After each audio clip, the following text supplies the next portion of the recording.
ఎంత కష్టంలో ఉండనివ్వండి, హనుమత్ ప్రదక్షిణాలు చేస్తే మనస్సుకి శాంతి కలుగుతుంది.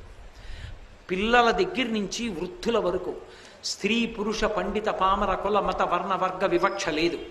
ఎవ్వరైనా హనుమకి ప్రదక్షిణం చెయ్యవచ్చు. పరాశర మహర్షి పెట్టిన నిబంధన ఒక్కటే, ఇది మాత్రం పాటించాలి. ఈ శ్లోకం చెప్తూ ప్రదక్షిణం చెయ్యాలి. రెండవది, ఎక్కువ ప్రదక్షిణాలు చెయ్యాలని ఏదైనా కామితంతో కానీ ఏదైనా కామ్యంతో కానీ చేస్తే అప్పుడు మాత్రం చేతిలో పసుపు బొమ్మలు కానీ వక్కలు కానీ పట్టుకుని పళ్ళెం పెట్టి అందులో వెయ్యాలి ప్రదక్షిణం అవగానే.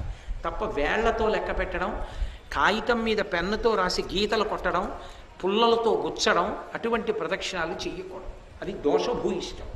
కాబట్టి అలా ప్రదక్షిణం చేస్తే హనుమ పరమ ప్రసన్నులవుతారు అని. హనుమ ప్రసన్నులవడానికి ఏకైక మార్గము హనుమత్ ప్రదక్షిణములే అని పరాశర సంహిత యొక్క తీర్పు.